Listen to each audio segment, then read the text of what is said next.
at some points in your life have been in like recovery? In recovery? Oh, What do the you answer mean? to that is no. Like, have you had like issues with like substance abuse and then you've had to be in recovery? Oh no. I've like never even, I've never drank. I've never done any drugs. Like I Oh, okay. stayed away. Yeah. Why? I don't know. Yesterday we were, oh God. Whew. Yesterday we were talking Mm-hmm. and like some of the language you use like reminds me of someone who's like in some sort of like recovery program. But since you've never been in recovery, it's just like you're just in life, just naturally like just like in queue with yourself then if you've not been in recovery programs. Gotcha. No, I mean, I guess it's a good compliment right there. Yeah. Awesome. Yeah. Yeah. No, that's awesome. I guess I'm just doing something good. Right on. And I'm gonna wake up starting now. You're good. You drink some water? Water's huge. Yeah, I have been drinking water. I haven't drank my amount for the day. I've not like for this time of the day. There's a lot going on that hasn't happened. Like, I ate breakfast this morning. We're doing good. Let's go. As long as you get breakfast and like after that you're chilling, right? Mm-hmm. Okay, I'm about where I need to be in the water. We're good. How much water you drink today? Me, about 3.5 of the Nalgene's. How about you? Solid. I don't know if I like have it counted that much, but like it's definitely like, probably at least a gallon of water. Like I feel like that's one of those things where there's a weirdly large amount of the population that just doesn't drink water, and it's like, what? Like, how are you alive? And why are you not? Like they're like, oh, I drank like 4 liters of Coke, and I'm like, why would you do that? Like, why do that? Your whole body is just sugar right now. And we wonder why like so many people have like diabetes and like health issues, and we're like fighting with drug companies over like insulin. And I'm like, I get that some people are like born with diabetes, but then there are people who have it, but like have like their life choices have like made it so that they have like put themselves in a position where they have diabetes. And like, I'm like, yeah. But then there's a lot that goes into that too. Like the cost of eating healthy and making better decisions. There's cost associated with that. And like, there's a lot, like, it's like this weird dichotomy that I'm always like trying to understand and like not really judge folks, but then also like understand that we've created this society in which some people can take better care of themselves and some people cannot. And that's like, wow, what world are we living in? And then like, I don't know. It's just so weird. Like we set people up to fail, but then also too, like water comes from the faucet. But then I think about the people in Flint and I'm like, yeah, I wouldn't trust drinking water either. So I would drink Coke versus water if I lived in Flint. I mean, that's what they did in Europe in like 1200. Like everyone was drunk the whole time because the water was shitty. So they just were like, oh, let's just drink wine because at least we're not going to get sick. Right. And that, right. Yeah. I think when they got out of that, that's part of the boom that happened after the Dark Age was because they were stopped being drunk all the time because they had clean water, that they're like, oh, wait, whoa, the world, I can like, interact, communicate, like, wow. Yeah. But what I was thinking is interesting how people like, obviously there's a money aspect to health and, but at the end of the day, like if we were at our roots, if we just, grew our own food in our backyard, like that's like very, very, that's less money than going to McDonald's, right? Like that's, it's close to free as you can. It's the sun's just like, you got to get like a bag of seeds and then you have food. Like bag of seeds cost $2. but you the also have to time, have a yard. You also yeah, have a yard to do that. If you live in like, say, a housing development, then you don't have a yard because yeah, like there's those like, see, so you're doing the same thing as me where I'm like, yeah, we can all just plant our own food. But then you go to, what about the people who don't even have houses or have to live in like housing development? See, you do what I do, which is like, yeah, we can all just plant our own, like, and then you're like, yeah. But then you have to think like, oh, there's people who can't have their own homes.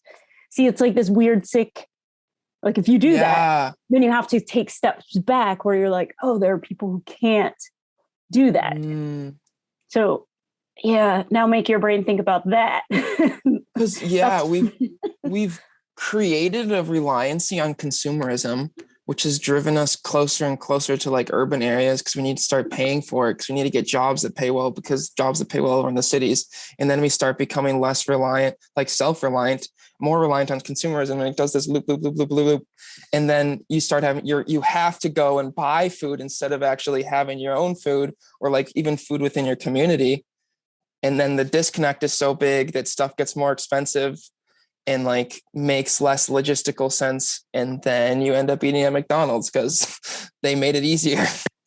Right. Now you see the dilemma that I'm always faced with and always contending with all the time. Because I have dreams like you where we just all go back to our roots and we're all just like chilling. And I go back to like, we should just go back to a barter system where like, you know, like you have chickens and you're able to like give me like, I don't know, eggs in the morning. And I have like, I don't know, in my vision, collard greens, and I'm able to give you greens. And we like trade back and forth. Or maybe we just have a community garden in our center for people who live in like urban neighborhoods. Like we all go to this one, like we all take care of the garden. Like it's my week to tend to the garden that's on our block or whatever. And so I see a world like that. That would be fascinating. But then we connect with the community. So then we're like all working back to where, you know, we all cared about each other and we all cared about like what's best for, you know, the overall good of people versus this is mine.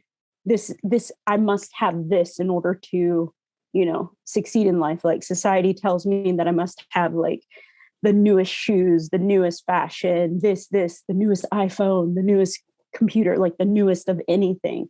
But like, what if we went back to where we just all cared about one another and all cared about like our neighbors wanting what's best for us?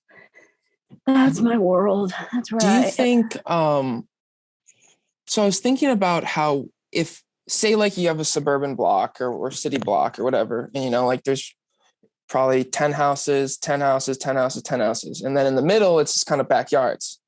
What if all the backyards didn't have fences? Half of it was a garden and everyone was just like, this is our place, right? But then the counter to that is, well, if I make enough money, I can just go to the supermarket and buy everything. Why would I need to tend the garden? And the self-reliance and the self-responsibility is not inherent because people are trying to do, it's not a necessity to tend to the garden, right? So then there is a less of an intrinsic motivation to do it. I mean, yeah, there's that, but it would also kind of depend on where you live and how much social responsibility your like neighbors played like into like, okay, so like in my vision of what this community would look like, it would be we were all within our own, like we all were in the same socio-economic group.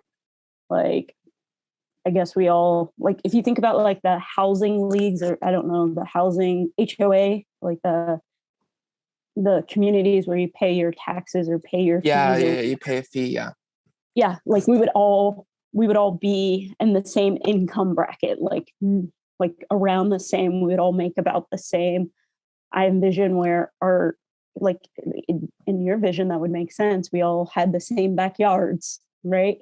But then we also had the same playgrounds. Our kids played together. Our children went to school together. Like maybe we commuted to work or we walked to work together, you know, like I see it as just being like a community within itself. And we work within that smaller community. And that was the impact that we made on the world. Like we worked together and like people I think when they think about big change, they want to change the world. But what if we started smaller within that small group? So like in your scenario, I think there were 30 people. So if you think 30 families, and then within that family, there's like, let's just say 2 kids for every family, then like you have a whole community of people that are working for the common good of one another. I don't know. It makes sense to me. I see it happening. But then you have like peer pressure. It's like pressure like from one another to do what's good for like the betterment of people around you. But how do you ensure that people how do you ensure people care? Right? Like I think in 1800, people cared about their neighbor because their neighbor helped them survive, right? Like if this guy didn't give me milk, I'm less likely to survive. Like if he didn't tend the cattle, or if I didn't grow my collard greens, he'd be less likely to survive. So now there's like an intrinsic to keep everyone alive. But in today's world, we can live independently, never leave our house, have our job from home, get all of our stuff delivered by Amazon, to the point where like we're living in our own little city state that's completely reliant on us. It's not relying on us, because even in your same scenario, we are still relying on people. There's another person that's delivering those goods to you.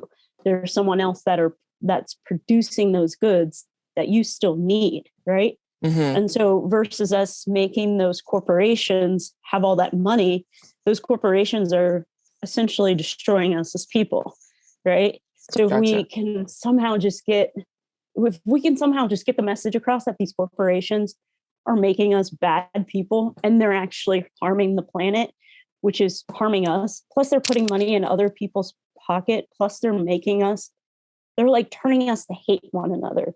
Those companies are funding groups that are dividing us, right? So like, I just want people to like take a time and just like realize that all of these people that we are giving our money and time to are like actually profiting off of us not getting along.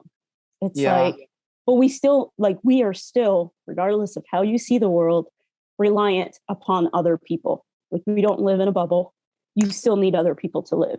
Yes. No, 100%. Like everyone in this world is interconnected. Like, you're only a few connections away from any person.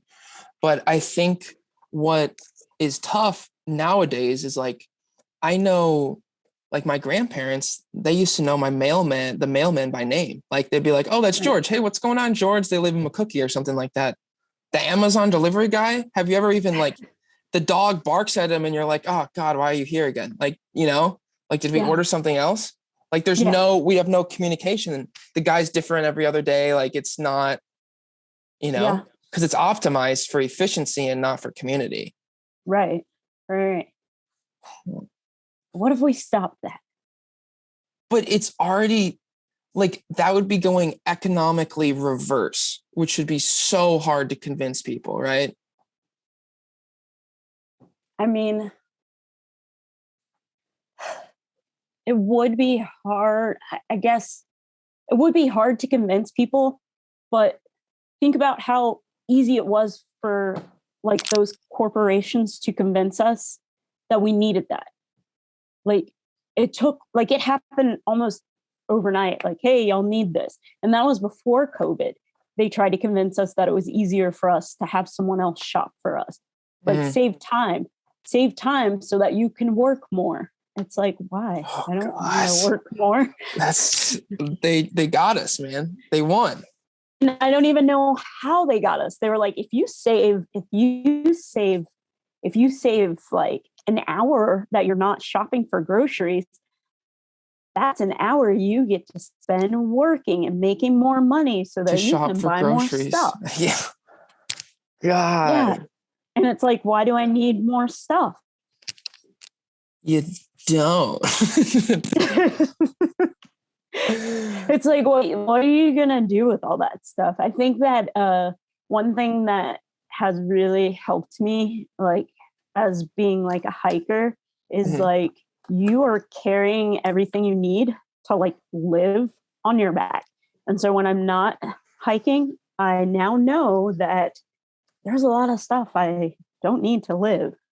Like when I came back from like a hike, I was like, I don't need this stuff. Like everything I own can fit into my car. Like that's how basic. Like Yeah. No, yeah. I did notice that is like when we would like different when you're like in college or something, because I mean that's a little bit closer to my age, is like you have like in your family house you have all this shit, and then you have to bring it all down to college, and then you get to college, it doesn't feel like you don't have enough stuff, and then if you leave you feel like, oh, I need more stuff because you need to fill the space that you have, right? Right. Like it's got to be full so it doesn't, you're not, well off, right? Which is Right. a weird thing that we have, and I don't know if that's more biological or more just societally ingrained. Yeah, I think I remember that from undergrad where my Here, you can keep talking. Okay, we're rocking and rolling. we're starting the podcast, or have I we mean, it been might have already on the started. Let's be real. I was Have we- just trying to fumble with stuff while just try to make it inconspicuous that I was fumbling with things, That's all because right. we already having good ideas here. I'm like, as far as I know, you can probably edit 90% of this and still make it a podcast. Oh yeah, no, I'm honestly, I don't really edit that much. It like, I like to keep it as organic as possible. So like, yeah. Yeah, But that's cool. That's cool. you were saying, Oh, like so in undergrad, right? I went to undergrad in New York City, and I got to undergrad, and I went to my first undergrad was at St. John's University. I'm not sure if you're familiar, but like the folks that go there, they're really affluent. And I went, and my like roommate was like, she was from another country, and I don't even remember her name. But whenever people in our suite would come into the room, they would always say, your roommate's really plain. Like all she had was like pink, like blankets, and like there was nothing on her walls. And I was like, oh yeah, she is kind of kind of plain. She never really talked. And so I talk a lot. And so people would come and hang out, and I would keep my room door open. And like the other people in the suite would always talk about how little that person had. And for some reason, I was like, in that mindset was like, oh my God, they probably think I don't have much either, because I didn't have anything except for my blankets were brighter color. So then I found myself like buying all these posters for things I really care about, just to make my space like more like, yeah, I got stuff. And I'm like, I don't even know what half of these movies or like people are, but I just kept buying like all of these things to make it seem like I had attachment to things, and like, yep, I saw this movie, and I saw this movie in 2013. Like, it was awesome. Yeah, it was totally great. Like all of these things, and like thinking about it now, it was more like just to fit in. It wasn't. There was like, it was just when people saw inside, like when people saw me, they didn't think like, here's someone who doesn't have, or here's someone that we can't connect with because she doesn't have things like. And so I was like, that was just so, now that you brought that up, that reminds me like how, like, that's how we are as people. Like we want to fit in, we all want to fit in, and we'll just need it to fit in. But what if we just all had simple lives and just just a pink blanket in college, just that simple pink blanket. In fact, I think she had like straight A's, and that's why she didn't care what thing she had. And I cannot remember her name, and I wish I did. I would look her up, see what she's up to. Yeah. No, I mean, I think there gets to a point too where like if you have the right mindset, like your perspective, like people's perspective of you, like if your self-value is so high, what other people think of you starts to mean nothing, right? Yeah. You're like, oh yeah, okay, I'm gonna go be a doctor or something. Like I got this shit going, man. Like I figured out myself. Like anyone that's judging you is probably still hasn't figured out themselves, right? Yeah. So, and for her to have figured that out at such a young age, incredible, right? Yeah, for sure. Definitely. I mean, that's to the benefit of growing up in probably a less fortunate situation. Is I was actually talking about this yesterday. Is basically if you have like like a person who, has a life-threatening illness versus a person that of more privilege that is maybe they just didn't get something they wanted.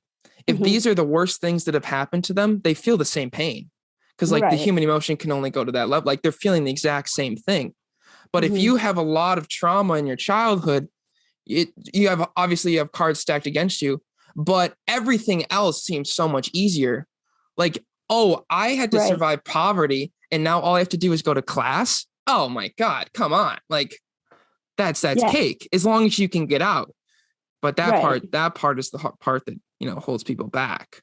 Right. So I think that is true. I think that's part of the reason. I think a lot of successful people, they do have some kind of damage or disability or thing that has held them back before. It's been like, holy shit, I experienced that.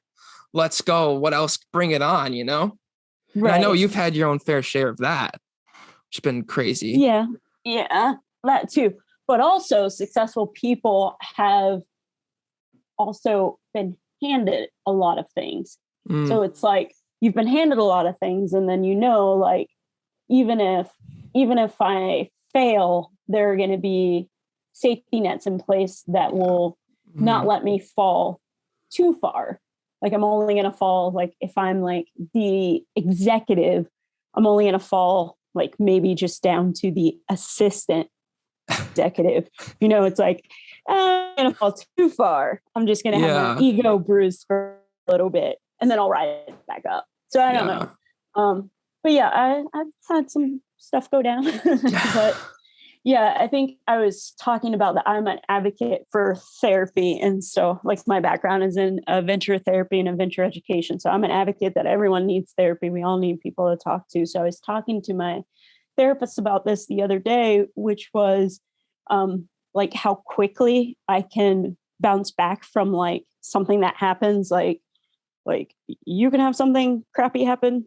We can have the both same thing crappy. Like, of course, we're different people. But like, if something happens to me, I'm like, okay, I have, like you said, been through worse, and I can move through that a little bit quicker than most people. I'm like, okay, like it can't get worse. And so I actually like I've seen worse than this. I mean, okay, I can move through this. And like, that's just like a different perspective. And a lot of that, I take a lot of that into like backpacking too. Like you'll have people that like freak out when they see something like, oh my God, like there's this whatever, like someone hurt themselves. And I'm like, all right, cool. Like us like flipping out right now is not going to change this situation. Like nothing, like we can scream, we can yell. Like, what's it going to change? It's not going to change anything. So we just need to chill out and like make smart choices. Like that's how you like approach life. Like we can't change this right now. We can change what happens from this point. So let's calm down. I think that is the value of things that are like challenging yourself to something that's stupidly hard. Like, or like, especially if it's physical, I think that has a little bit too of a, like a raw, like purely animalistic kind of danger that it has. But I think putting yourself in that pain situation, or like even just like in athletics or something, if you go really hard in athletics, or it's like you're really passionate about it, or like you're starting a business and you're really passionate, or whatever it is, like if you do something really hard, the rest of life just, you look at things and you're like, I'm not going to freak out, because freaking out, I've learned it doesn't do anything, right? I'm just going to be like, okay, taking information. Okay, I got it. Okay, I got to do this, or I got to do this, or I got to do this. And all the other shit doesn't matter. Like freaking out literally does zero. Right. Because like, what are you doing besides making it worse? Yeah. You're just freaking out and freaking yourself out, and then making the people around you more stressed out too. And you're making yourself helpless in a way. You're like, save me, please, God. Yeah. And it has nothing to do with you. Like, it's not about you right now. That's it too. Wow. It's not. But you're trying to make it about you because you feel insecure about like I couldn't deal with this. So help me instead of help the person that's actually has a broken leg, right? Yeah. Wow. It's like, I can't calm everybody down right now. You go over there. Go sit by that tree. Go hug it. I'll be with you momentarily. So tell me about this. Okay, so this March you're starting a damn big journey. You're going for something like. Tell me the scope of this goal you have. Okay, so I'm doing this hike called the Great Western Loop. It's 6,875 miles. For whatever reason, everybody keeps rounding that up to 7,000. In my head, I do not want to round it up. I want to keep it at 6,875. I don't know why my brain wants to keep it there, because somehow 7,000 just seems like, for me, 7,000 just seems like but 6,875 is like, oh, that's doable. So it is it's the people do it. It's a loop. And because it's a loop, you can start anywhere on the loop and you'll end up. So it's like a circle. Where'd you go? Oh, you're showing it. Yeah. No, we're good. The easiest one is that one in this picture, the one with the guy's picture. Oh, wait, go up. Oh, that works. Okay. Yep. And so I started just like where Nevada is, like on like just above Yosemite National Park. Oh, like right here? Right there. Yep. So I started and headed south. So I started south, and then there was a fire just under Sequoia National Park. There was a fire. So I stopped and had to get off. And there's a part that if you skip, I got off. And then I went down to where just to the left of Joshua Tree, like kind of near Los Angeles there. Gotcha. Now this is the Pacific Crest Trail. Yep. Yeah. Now, a lot of backpackers will argue me to death that I did not do an official through hike of people from Joshua Tree to the Arizona, like to that Arizona border. They all say, yep, right there. People say, hey, this part, they call it a choose your own adventure, right? And I'm like, okay. So because no one has like an official route, they don't have like maps for that area. And it's all like, it's seriously choose your own adventure. So there are people who are like, I'm going to bike that because there's no trail. Okay, I have a neurological implant and I'm not going to sit here. And by the time I got there, it was summer. So it was like, oh my God. And this is the desert. This is the desert. Yep. And it's choose your own adventure. And I'm like, I'm going to choose my own adventure. So I chose to rent a car and I did day hikes of that area. So I did this section in a day hike, in various day hikes. So it took me about a week and a half to do the day hikes of that area. Doing the day hikes of that area made it, well, if you call day hikes night hikes, because it was so hot, I did them at night. So I did night hikes of that section up until the Arizona border. So I did night hikes, which was great because doing that in a week and a half, which it would have taken me much longer and I probably would have died. So I did that section in nights, but I still have the other half of that in the Arizona part to finish because I didn't do it. I don't know how I'm going to do. Don't know how I'm going to do that. But I did the Joshua Tree as night day hikes. I'm calling them day hikes, but really they were done at night because it was hot. Gotcha. Now, because I did that in a car, it made it so that I could go do other hikes. So I did Death Valley, I did Great Basin. So I did Mount Great Basin. And I got to do a whole bunch of canyons, which were really great. I did them in Utah. So I was just doing like a road trip doing. Oh, wow. Because I was also too early to start the Arizona Trail. So it's too early to do anything except for day hikes, night hikes of the Joshua Tree area. And then I went and did some other parks while waiting. And then I ended up at the start of the Arizona Trail, which isn't on this. Yep, it's not on the route. It's just not there. Gotcha. And then I went down to just where if you see the lake near Phoenix, like if you go down, right there on the Arizona Trail. That's where I got off this year. So I'm at 1,000 in total, 1,000 100 miles into this trek. Wow. This starting March, I'll get back on that section and then head south. And I'm going to complete the entire Arizona Trail, because otherwise I'll be too early on the PCT.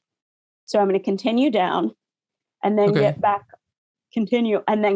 on the PCT where I got off. There's a section. No, wait. Go back to the Los Angeles, where Joshua Tree. Right there. I'm going to start there, go to Sequoia. So go up, stop. And then I'm going back. Now skip back to Nevada, where that point where I got on. And then I'm going to go finish the PCT. And then I can go up and go to, and then I'm going to do the Pacific Northwest to Banff. And that's where I'm stopping this year. And then for my final year in 2023, I'm going to finish the Continental Divide and then the Grand Enchantment Trail. And hopefully by then, I'm not doing the whole Grand Enchantment. It's the one trail where I know I'm not going to do, just going to do that section. And hopefully by then, maybe someone will explain that little map. Maybe someone will come out with a map for that Arizona section to the tip to where Joshua Tree is, or else I'll be doing another choose your own adventure for that area. Because until there's a map, I'm personally not gonna go put myself in, like, I'm just not gonna go die for this. Oh, okay. I'm a firm believer in we're not meant to, like, I'm not trying to conquer nature. I'm more of a let's connect. And so I'm not like trying to like die trying to do something. And so I'm doing this the safe method possible. The trails that I'm on are established trails right now. So I'm going to stay on those until someone comes out with a map. If there's no map, then I'm doing choose my own adventure.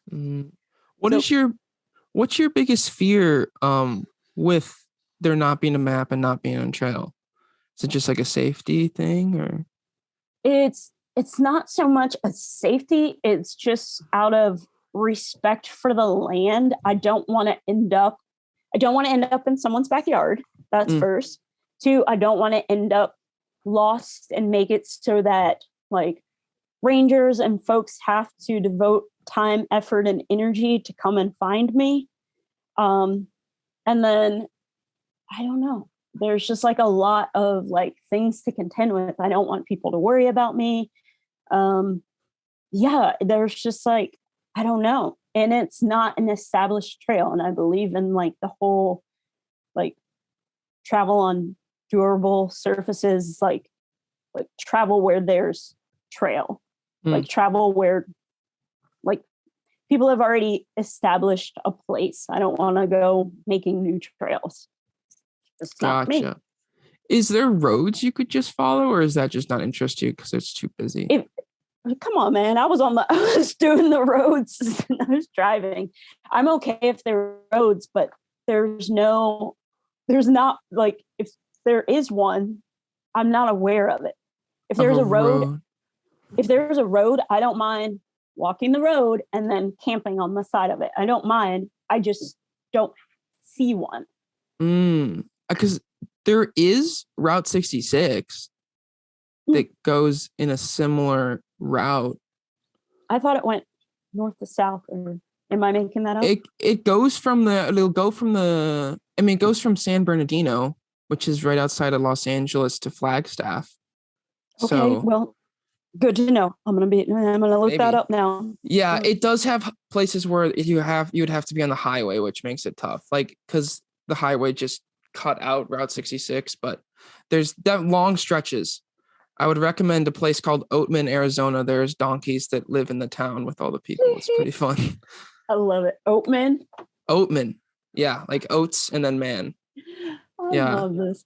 That's another thing I like about some of these hikes is that I end up in like the strangest places. And not only do I end up there, they end up looking at me like, wait, what and who are you? And then when you have like this, hey, I'm a backpacker, and they're like, so you hiked here? And I'm like, yep. And they're like, why? Yeah, why do you do it? So like back when I started in 2016, I had this mission. I was like, I'm going to be the first person with a neurological implant to through hike the PCT. And then I was like, man, that's entirely self-serving. That does nothing for anyone. It doesn't do anything to advance the community. That's just totally for me, which is fine for people who want to do that. But then I did 600 miles on the PCT that year. And I was like, okay, cool. I want to do something that gets more people out. And so I went back to school, got my degree in adventure therapy, adventure education. And then I made my new life mission to get more people outdoors, especially people that look like me, people who have the same, like people with disabilities, LGBT folks. I want to get those people outdoors because I know that nature's healing. And if nature can heal us, right, then I feel like if we can get more people outdoors in nature, healed in that peace, then we can take that same peace into the front country, and then we can be better people to one another, and then we can heal and take care of the planet.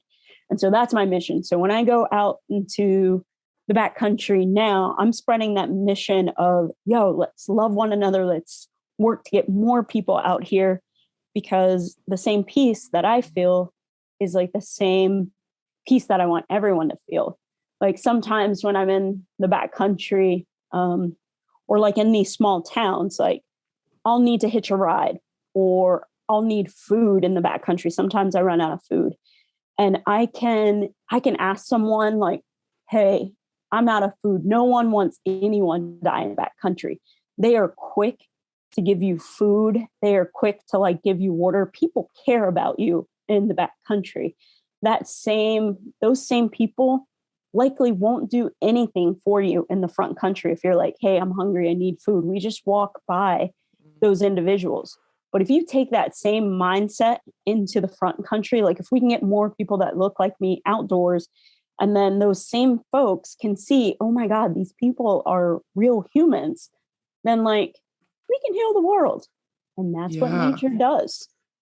And that kind of ties back to the beginning of when we were talking, is it's the lack of community in the front country, right? Like there's no community, there's no love your neighbor. It's just love yourself.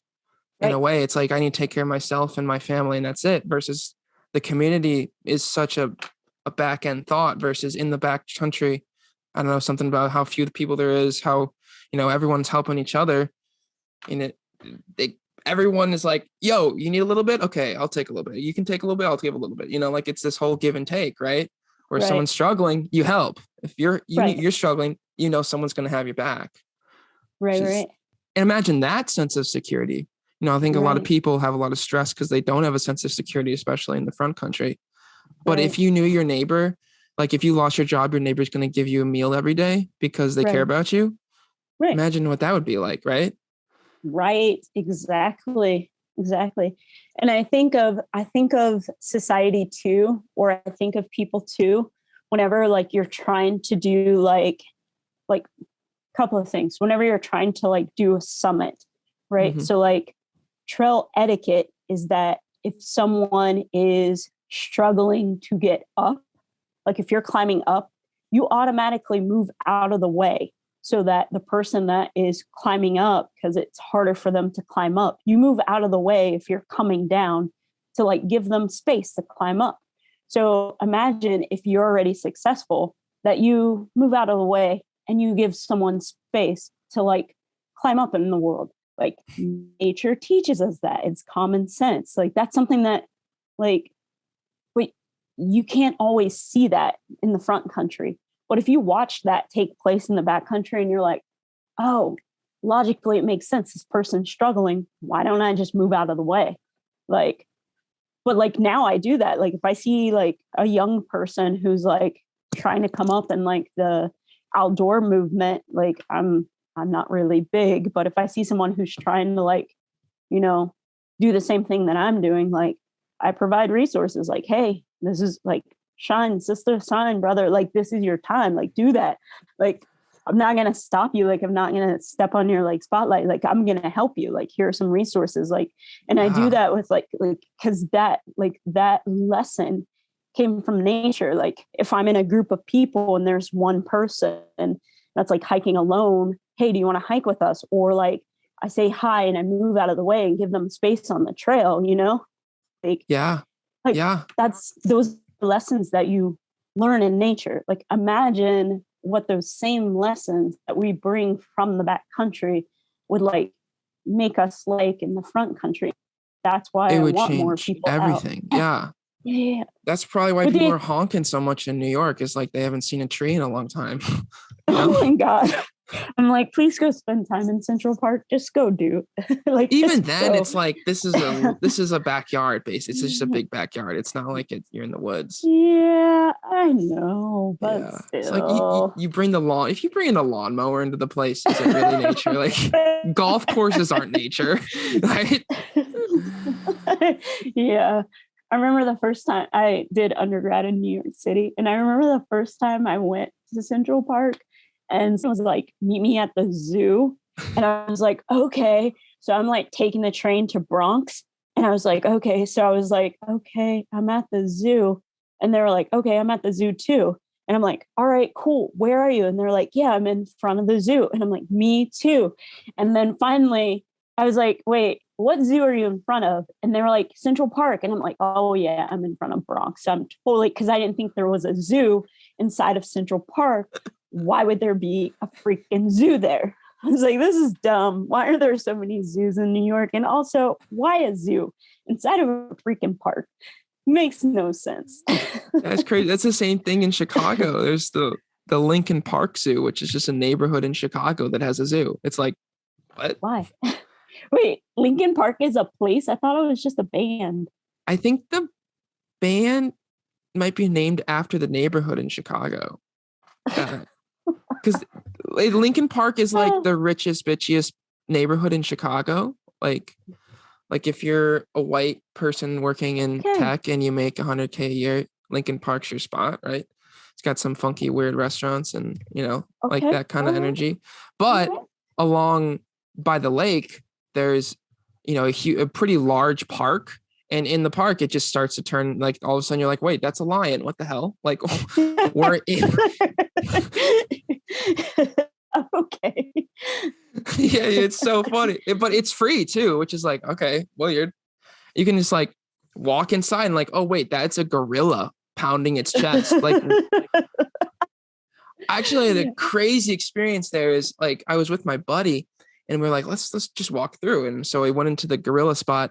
And so like the gorilla, they have the glass like this that goes along the side. So like gorillas on one side, us on the other.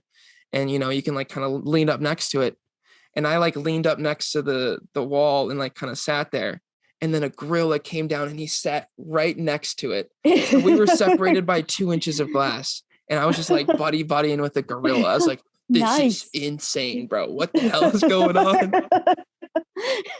But then they got up and they went, whoa! And you're like, ah! So you never know. They could always switch. Yeah. I think it's interesting too, how you're like, yeah, when we're in nature, we have this sense of community and it's somewhat modeled by nature. And like, have you ever heard of, do you know what mycelium are? No. So mycelium, there's in the ground, there's mycelium, which are, it's kind of like the roots for a mushroom. So like a mushroom fungi will come out.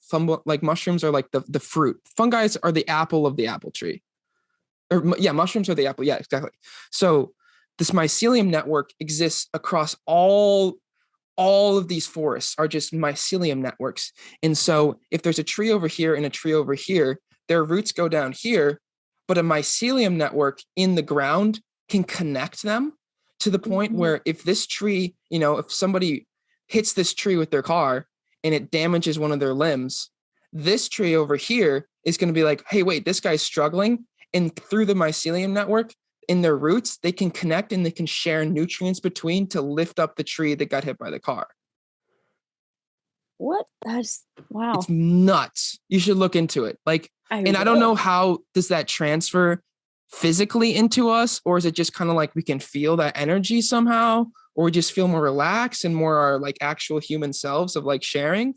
But there is definitely something there. It's wild. You should look into there's a documentary called Fantastic Fungi. Someone has recommended that before. Yeah, it's on Netflix. I mean, it's easy to access. It's this guy, Paul Stamets, who's one of the leaders in mushroom research. Didn't really go to, like, he didn't become a doctor. He didn't do that. He like just was like, I'm passionate about mushroom research. And he did it. And he's like the power of the amateur. So he is like the leading scientist in this field. And he like never went to school for it, which is really cool because he's just so passionate about it and had life-changing experiences with it. And now like he's creating the research that's like changing the way that we look at, you know, biological and like ecological impact and connection between like in a forest system, which, or like even within ourselves, and how those mushrooms in ourselves can promote so much healing. And a lot of the research into like psychedelic and non-psychedelic mushroom research is through him, which is crazy, right? Yeah. Way to do your passion. Yeah. You were mentioning kind of like trying to empower people that are not privileged, right? Right. And so I had watched a documentary a couple of days ago about the financial crisis a little bit, and basically it was kind of like one of those things that makes you sad at the end, because all the big dogs, like, they just took advantage of everyone and bet against everyone. And then in the end, they didn't get punished at all. And they just like ended up more wealthy. And you're like, God, like capitalism, like you can do that. Like that's a way to do it. You're going to make a lot of money. Like, I don't know how happy of a life you have in the end. I was like, how do you make a living for yourself? And also like your goal is empowering people or growing people or like whatever. So now my mission in my mind in the past few days is like, how do you give power to the like the developing world? How do you give them a voice? Because there's so many voices that are mute because they have no money. So they have no political power. So they have no land. So they'd have no influence. So they have no technology to get them to the next step. Like, how do you get them power, or just enough to at least have their voice have the capability of being heard? That's some deep, deep question. I mean, like, I think about like kind of one of the things you're doing right now. Like you have me on your show. No, like, I mean, you're like people who are providing platforms for individuals to speak. I don't know how you do that when someone doesn't have that platform, but allowing individuals to just having a voice, like allowing that voice to be heard. So like this is going to sound random. Everyone in the Welcome, my last name's Welcome. Everybody in the Welcome, they're all like musically talented. Minus me. I did not get that. I do not sing. I have no rhythm whatsoever. A few of them are really good writers, right? But for whatever reason, I was not blessed with like music abilities, but I was really blessed with like the ability to write and communicate like words. And so what I've been doing a lot of is like, just like, okay, tell me what you want to say and I will write that for you. Like, tell me, and I'll put it into words so that you can share that back. And so that's one thing that I've been doing to get my family story out, because they're like, Crystal, I have this and I want to share it. Could you help me do that? And so that's one thing. And like, I'm not taking credit for it. I'm like, here is so and so's story, because I have the ability to share that. Yeah. Because I can write what it is they're trying to say. I just cannot sing it. Yeah. So like that's one thing. No, that's super interesting, because like, what if, I mean, basically you're a translator of an idea, right? Yeah. And so this person that you're translating from has an idea that's so unique because it's truly themselves, right? They're the most different idea they can possibly imagine is their true self, right? Because they're the only one that's experienced their same things.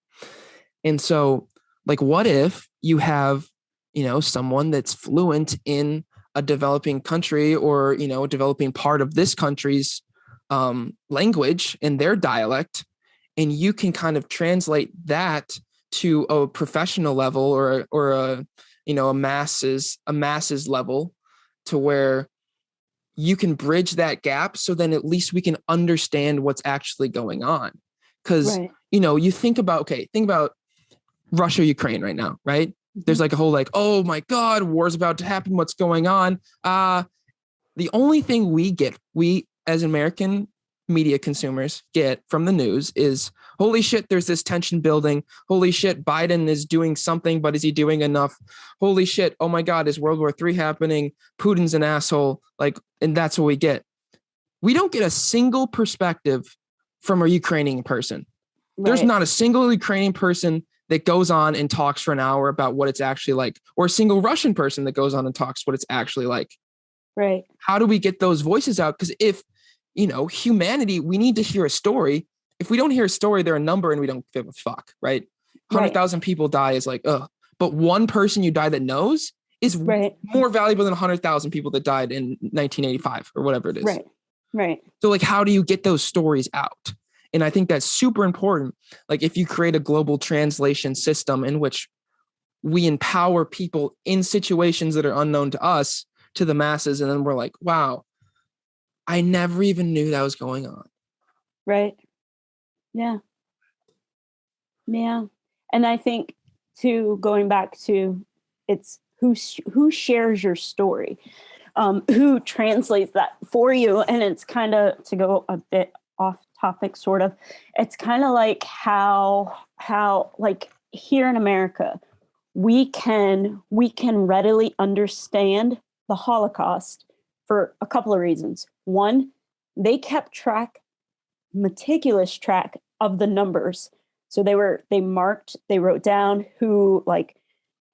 like this person was in this camp. Like, they meticulously did the numbers. So they had counts. So we could grasp the number of people that were in the camps.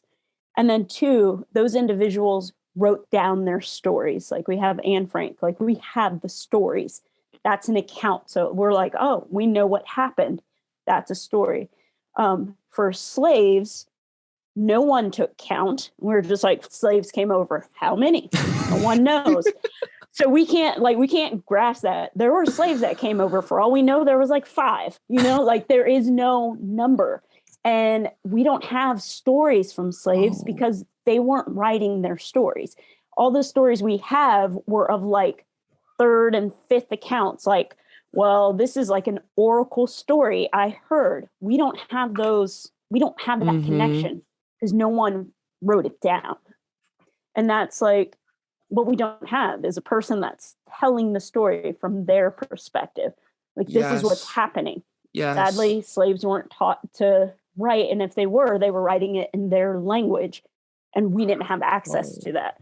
Like, no one was around to translate that for us. Could you imagine how much faster like a transition away from slavery could have happened if, slaves were taught how to read and write? That was never going to happen. But that was intentional. Yeah. Like, imagine if like, it would have happened so much faster because their story would have been understood by people so much faster. And we'd been like, wait, this is an actual problem. Like, I see these as people now and not property. And it's like, oh my God, what the fuck is going on? Right. And that aha would have happened century earlier, probably, right? Yeah, perhaps. Or never even started. I mean, that's Right. that's probably it. Like the reason why is like white people, for whatever reason, developed technology first or decided to go out first to go start exploring new shit. And then they're like, wait, this new shit has different people on it or different shit on it, right? Like it's like, this thing is not the same thing as my thing, you know? And then they're like, and also they can't communicate the way I communicate. They'd make weird noises. What are they doing? And then you have like this power dynamic. And then all of a sudden there's no translator to make the idea from this person to this person. And then one person becomes the enemy and the other person then becomes the reactor to the enemy. And then war. Yeah. Yeah. Wow. Yeah. Some realizations already. That's fascinating. Okay. So you mentioned this medical implant a few times. Do you want to tell the story of what exactly happened? Sure. How do we go back? So when did it start? You know, like when did it start getting a little like what the heck's going on? This feels weird. Yeah. So I'm going to go back and I'm going to tell you something that a lot of people don't know, which is in my early 2000s. I'm really old, by the way. I'm like 100. But in my, I'm getting, no, you're like, really? No. In my early 20s, back in 2000s-ish, I was starting to like get really depressed. And I was diagnosed with a mental health condition. And I got put on medication. None of this is relevant to my rare brain disease because the medication did not cause the rare brain disease. The medication caused me to gain a lot of weight. Okay. The weight is important. So I started to gain a lot of weight. Okay. So I'm overweight. And at this point, I'm just gaining a lot of weight. The weight has nothing to do with the rare brain disease. Okay. So I'm now overweight and I start to have vision problems. And I'm like, oh, I just really need a new pair of glasses. That's what's up. And so I go to the doctor and I go to the eye doctor, the regular optometrist, and they say to me, we are sending you to the ER right now. And I'm like, no, like that's not relevant. And they were like, no, you're going. And so I went to the ER, I go to the ER and I see a neural ophthalmologist who's like, they do brain stuff for your eyes. And when I went, they said, you have this disease. It's called pseudotumor cerebri, which is basically a fake tumor. Your body thinks and acts like you have a tumor and it's raising the pressure. We all have spinal fluid. It's raising the fluid in your brain. And so now you have extra fluid in your brain and it's drowning your brain essentially, and you're going blind. And I was like, okay, sounds good. And they were like, we're going to have to keep you here and see if we can remove the pressure. So they did a spinal tap. A spinal tap is where they go into your back with a needle to relieve the pressure. Now, based on how much fluid they remove from your back determines what they do next. So based on the amount of fluid they removed from my back, it was determined that I needed to have brain surgery to have a shunt put in. And so a shunt is like essentially just like a machine that goes in. And when your fluid gets too high, it drains off the fluid. So I got a shunt put in. Once that shunt was put in, I got super uber more depressed than ever. And I started to gain a crap ton more of weight. So then I got depression weight. But then I also got medication weight. So it was just like tons of just lots of weight gain. So that's important to this story because I got almost to 400 pounds with the combination of both together. Yeah. So I was really overweight. And so I was depressed all the time. My doctors were like, hey, get used to your life being like, you're not going to do anything except for be on medication. And this is your life. And I was like, all right, sounds good. And so when you're like already depressed and you have like a mental health condition, these two things together, plus you have this like rare brain disease, like my life as I saw it was just like I just call that entire period just like a very dark period, because one, I couldn't see. And then two, I was just really depressed all the time. And like, I never left my house. It was just horrific. Did you not see at all? I lost complete vision in my right eye, and I was losing vision in my left eye. Oh my God. Okay. For how long? For forever. No. For about 9 years that went on. And every time the shunts kept breaking. So that shunt, it malfunctioned. Then I had to have brain surgery again. So it became like brain surgery after brain surgery. And then I would have to have another surgery because of the brain surgery. So it was just like, this is a lot. And then it was kind of weird. I just had this realization one morning where I was like, you know what? I was sitting in my apartment and I was like, if I'm going to be in pain, regardless of what I do, I'm just going to go outside. Like, I'm going to go do, because I'm going to be in pain. If I stay at home, I'm going to be in pain. If I go outside, I might as well just go outside. So then I started to go places and started to like do stuff again.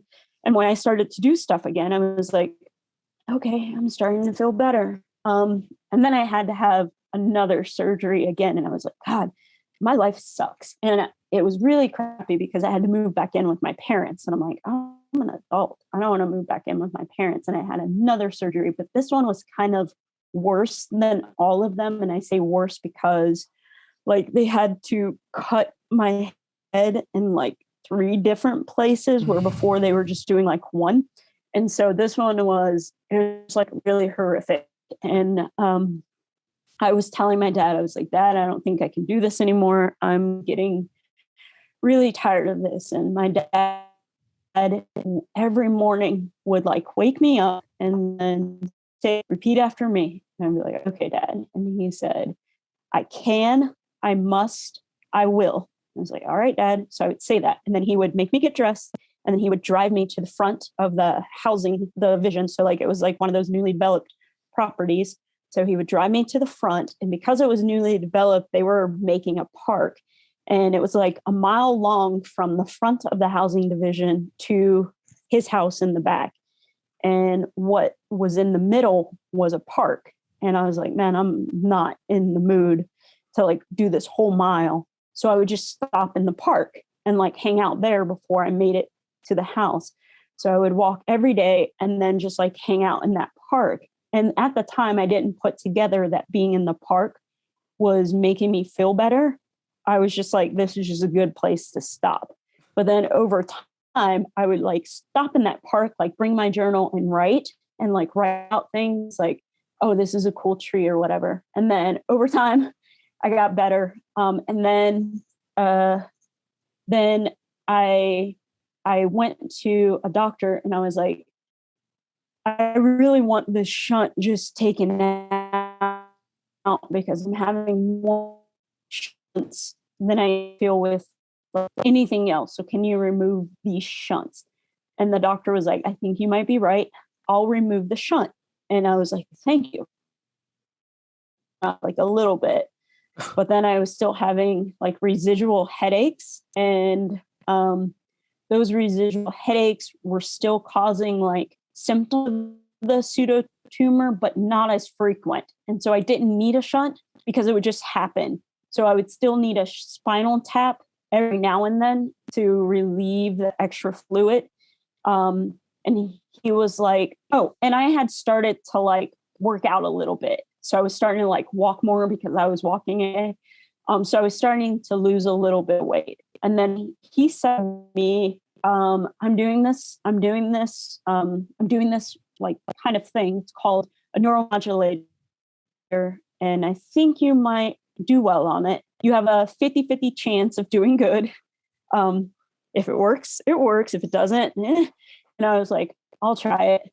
So I tried it, and this thing, like, it was like instant. I was like, holy crap, like, where did this come from my entire life? And it was like so dope that like 3 weeks after that, like ran like a 15K. Wow. I don't know. it was like my first 15K. And then like, I think it was like maybe a few months, not a few months, like a few weeks after that 15K, I ran my first half marathon, and it was like, great.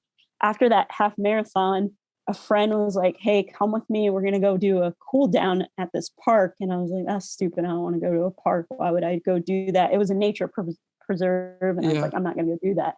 And then I went, and I really found this tree that I connected with. And I know it sounds weird, but I found this tree, and I was like, I had this epiphany, like, oh, I'm like this tree. And she was like, okay, stop being crazy. And I'm like, no, look, this tree is planted in the ground. I'm grounded. Like, I'm hugging this tree, and I'm like, it's giving me oxygen. I'm giving it oxygen. It's like we're relying on each other.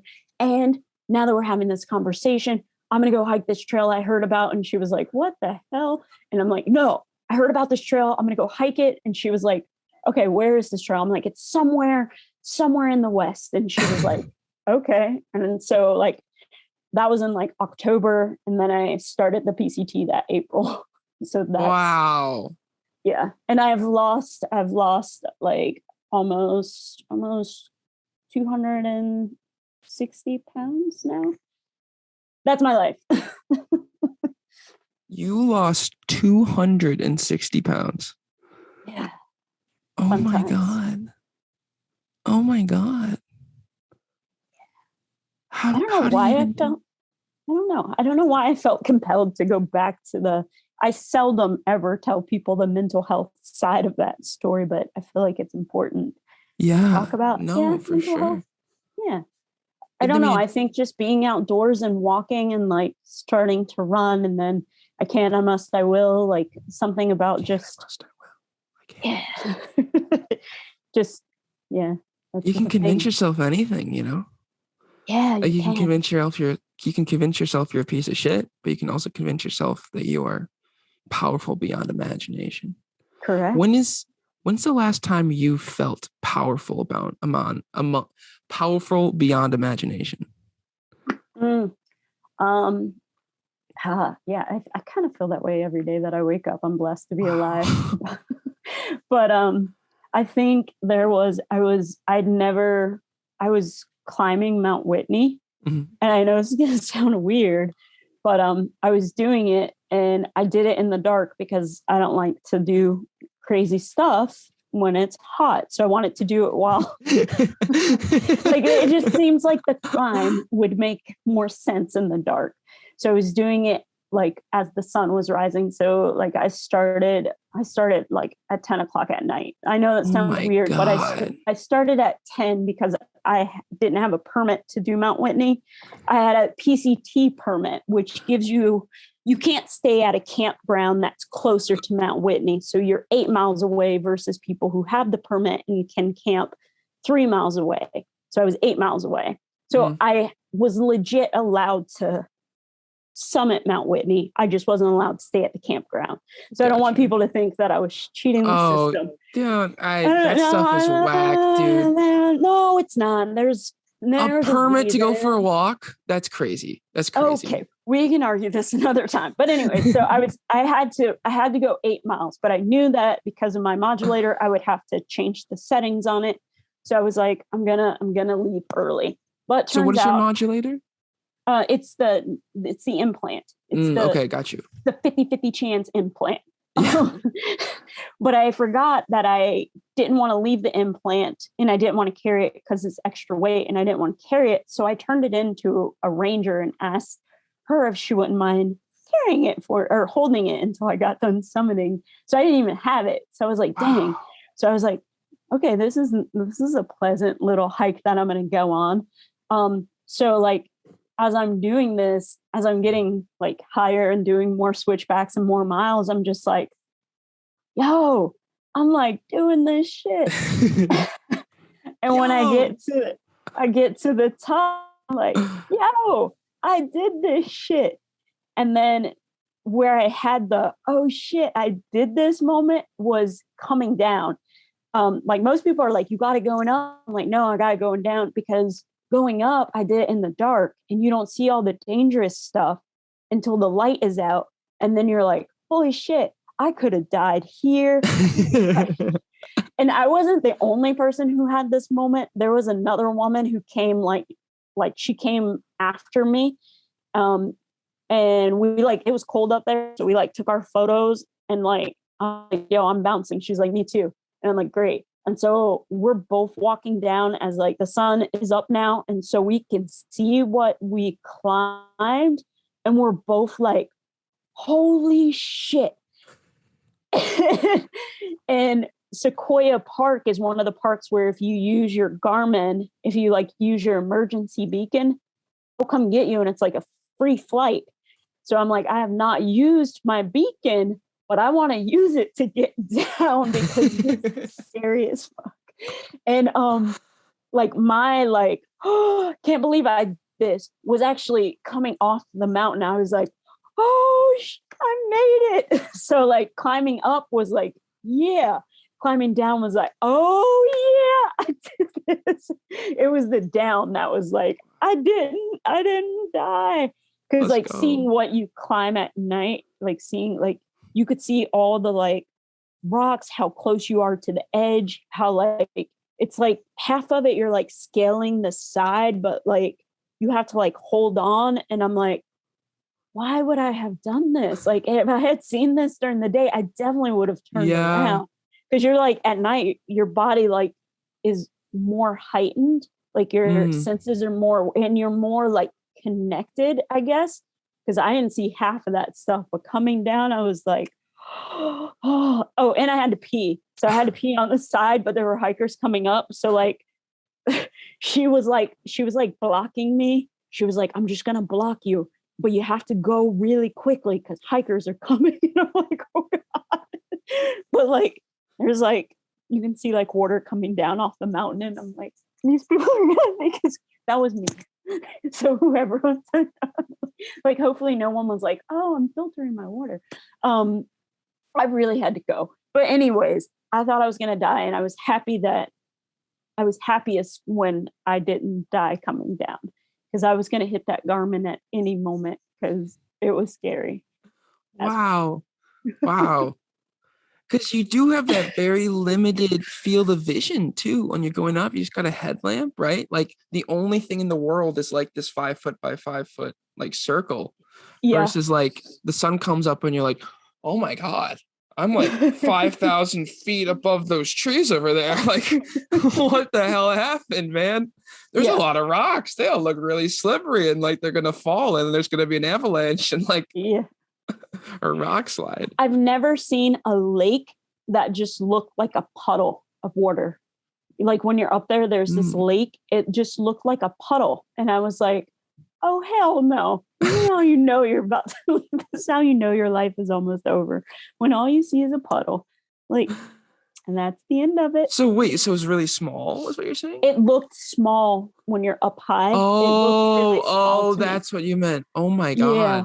But then like it's a really huge lake, but it looked like just like a puddle of water for a while until I got like where I could see it. And then I'm like, oh, it's a lake. Still the same lake. Yeah. Oof. Goodness. That's like the value of perspective too, is I think like sometimes like if I'm ever just, feeling a little down, like if you just go somewhere that's a little high up, like you go on top of your house, like on top of your roof or like on top of a hill or something, and you just look out and you're like, oh, the world's kind of big. I'm just a small part of it. And we're all just kind of in it together. And like, like that, the lake looks so big that I could drown in it when I'm next to it. But when I'm up on top of this mountain, it's like, Yeah. It's just like the perspective you go into life. If that problem's just a little puddle. It's not a big lake, Right. Changes everything, even though it's the same thing. Yeah, for sure. Yeah. My buddy was telling me how, like there's like 3 ways to approach a problem in like, say like Crystal has a problem, right? You can either blow it out of proportion, make it so much bigger than it actually is, or you can diminish it and make it so much smaller than it is, and then it comes back like 12 different times throughout the whole next like 6 months. Or it's a crystal sized problem, this is the problem. It's a crystallized problem. And then you just deal with it how it is. And you don't make it bigger or smaller. And then if you do that, you don't waste a lot of energy, you know, you just address it for what it is and you move on. Right. I think for sure. Crazy. Yeah. Definitely an absolute. Yeah. Oh, I know you were mentioning yesterday how you live in Minnesota now. It's a little cold, little in the middle of nowhere. Yeah. But you're mentioning how you sub and you're the only person of color in like that entire school district. Like, does that do you feel like not the district, just the school? Just the school. Okay, the only person of color in the school. Like, do you feel like I'm this outcast, like kind of like minority, like I don't belong here? Is that do you feel that kind of on a daily? I feel that way on a daily based on the town that I live in. There are no people of color in the town. The closest people of color is actually where I sub. So that's about like an hour and a half, you said? Yeah, that's where I see people of color. Like, hi, people of color. Jesus. Yeah, so I definitely feel disconnected where I live. And so that too speaks to how, like, if we were more connected as people, then my race wouldn't matter. And I wouldn't be so like hyper focused on like how different I am. Like, that wouldn't even bother me if like my neighbors were like friendly or like nice and they like spoke to me and didn't see me as like that outcast, that person that doesn't belong here. Like, if they saw me as like, oh, here's a human being who like live and exist and are like, we all are one. Like, that would change perspective. At the school, those kids, God bless them, they don't see a lot of like, I guess, like, I don't know if I want to say like people of color in their life, maybe they do, but they don't see leadership like teachers of color. And they always want to like show out and be like, hey, look what I did. Look, I can dance. Look, like they asked me like the weirdest questions related to like race. And I'm like, so they were watching Hidden Figures, the movie, like, cause Black History. And, but they're watching it in sections. And one of the students was like, oh, you must be really, really good in math. And I'm like, no, I'm not good at math at all. Actually, math is not my forte at all. Not even a little bit. Are you sure? I'm 100% positive. And then I was like, not all. Like, you see that on screen, but that doesn't reflect everyone. We all have things that make us unique. And I'm not good at math. Also, that's an actress. She's good at acting. Yeah, she's good at acting like she knows how to do math. Yeah. And I'm like, I'm not going to get a job at NASA. I work here. Like, I had to like break down that like not all Black people do the same thing. Like, we're not monolithic. Like, we're very much so. But that was like interesting. It is, because there is some kind of I don't know if it's necessarily biological, but it's definitely like in a learned behavior where if I see a random Asian person, like a random group of 10 Asian people versus a random group of 10 white people, I'm going to be able to differentiate the white people way easier than the Asian people. Because to me, it's like they all kind of look the same, to whereas an Asian person would be the exact opposite, right? Because they're around Asian people all the time and they're like, oh, this person, blah, blah, blah. And then that group of 10 white people is just, oh, those are just the white people, Yeah. Whereas like, oh yeah, you're just like one of those people in Hidden Figures, Yeah. I happen to be really, really fortunate that I have lived in New York City. I've lived in different parts of the country, so I'm exposed to a lot of people. So I know that we're all different, and I try it like even with Black folks. Not all Black folks are brown. I know that like some of the people in my family are not Black. Like the look on your face just now, you were like, what? How is that possible?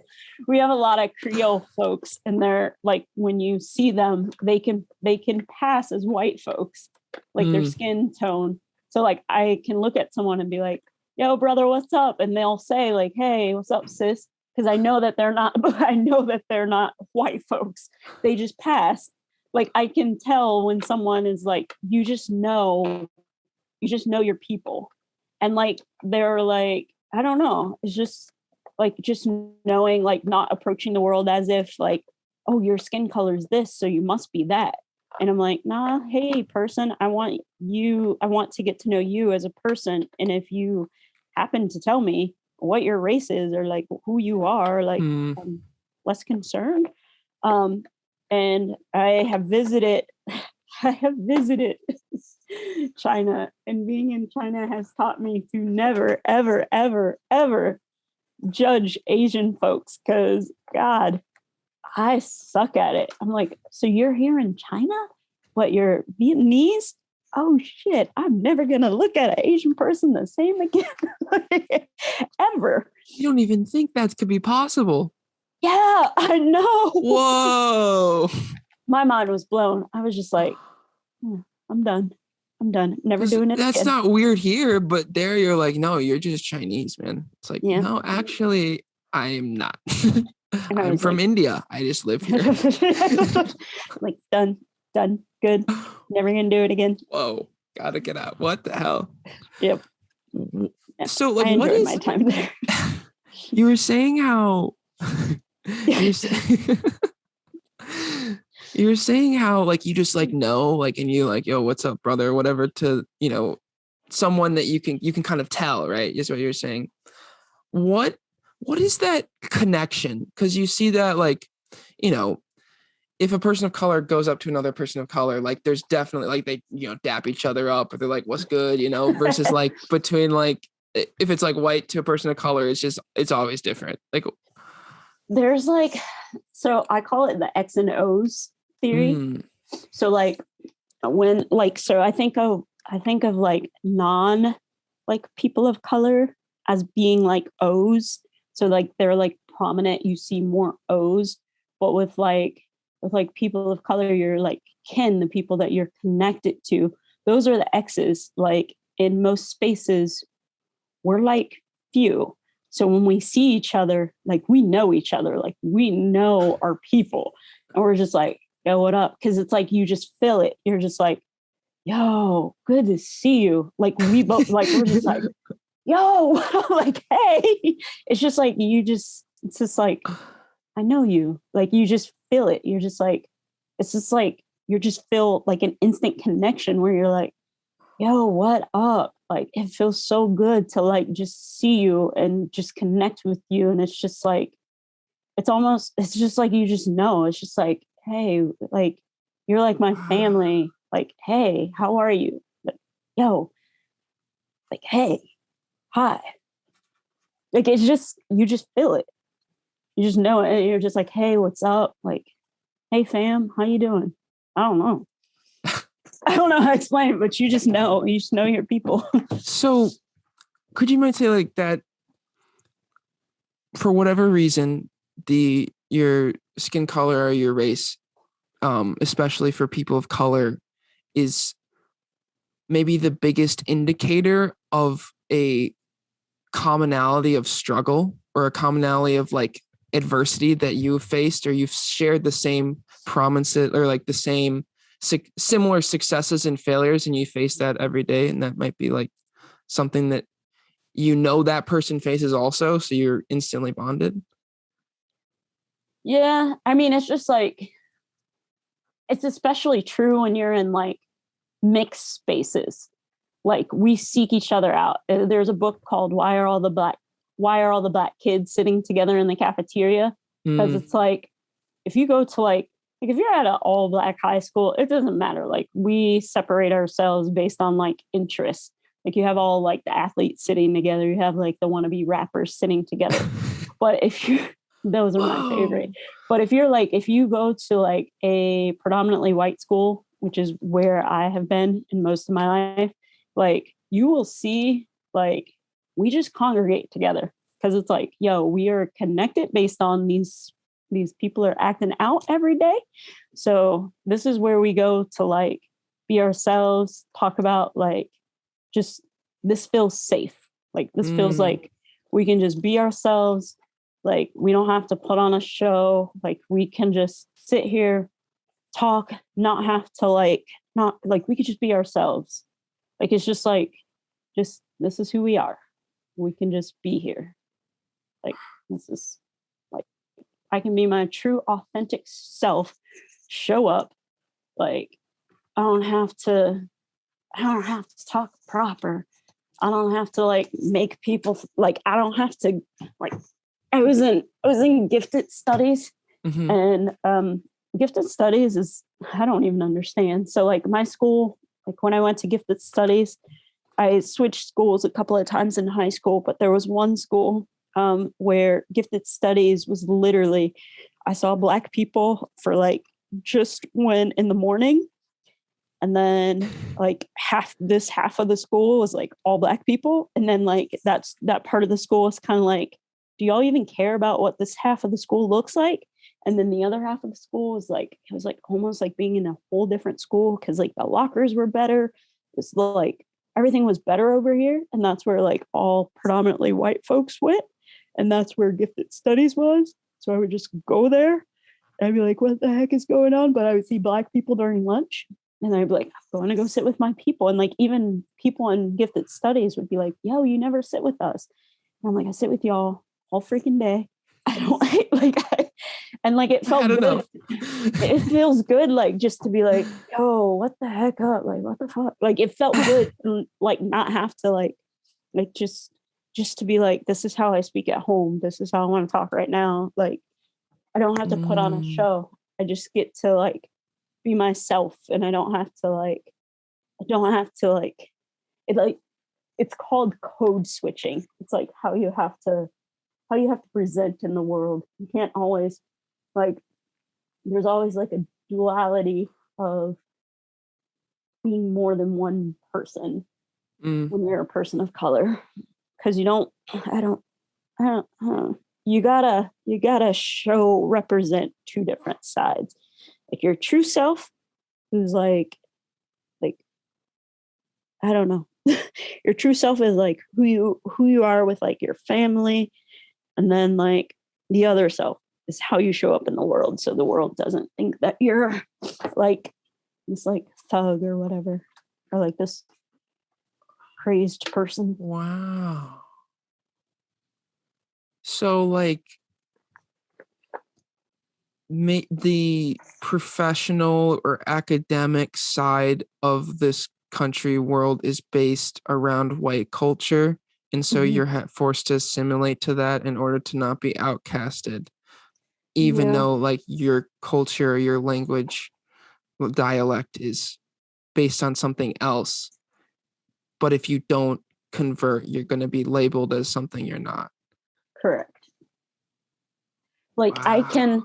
How I can even get into the spaces that I am able to access is because I have a degree, and because like my colleagues are like in prominent fields. Like that's how I'm able to like navigate through the world. It's because of my degree, because I'm like, I speak, I hate the word, I'm well spoken. I hate that word. It's so derogatory. Like I'm articulate. That's what people call me. Like because I hate that word. It's so offensive. It's offensive when you call Black people articulate, but because I'm able to have a conversation with white folks and they can understand me at their level, like I can move through the world like more easily than say if you were to have a conversation with like someone from like straight up the streets. You'd be like, yo, you're ignorant. I don't have time for you. Can't talk to you. Even though we're both saying the same thing, I can just speak it on your level, and then you're more likely to hear me. Plus I have a degree to back that up. Like that person's probably smarter than me, but you're less likely to hear them because of the way they're saying it. Wow. Because I have noticed that, like, I was in Peru for like a month or two in end of 2019, and I met people. There's a lot of these people who spoke Spanish, obviously, and then also a lot of other travelers who were from Europe, and they would speak French, German, Dutch, whatever the heck. But in my mind, like, I would interact with them and I'd be giving them so much information and like energy in English, and then they wouldn't be able to comprehend it and put it back, to where I was like, subconsciously, I was like, oh, they're just not that smart. But really, they just don't have the language output that I can understand on my fault. But if this was spoken in their native tongue, they might be worlds beyond my intelligence, Yeah. Wow. And that is that prominent within the the people of colors community, Black community. Mm-hmm. Wow. I don't think I ever fully understand. I knew there was a difference, but I never quite saw it as it was like, this is our own language almost. Yeah. That's the world we live in. Wow. Why do you think there is such a significant difference in the language, like Black language, white language, whatever you want to call it? I don't really think there. Okay, so we're all talking about the same things. We're all talking the same. We're just unwilling to hear each other. Well, no, I wouldn't say that. Well, I will go back to, okay. So I'm going to relate it back to my family. So I was at a family reunion. And at my family reunion, like, a lot of my family speaks French because we have the Creole. So a lot of them speak French, and a lot of them speak broken English. But the reason they speak broken English is because when they were learning English, they weren't always having conversations with people who spoke English, because a lot of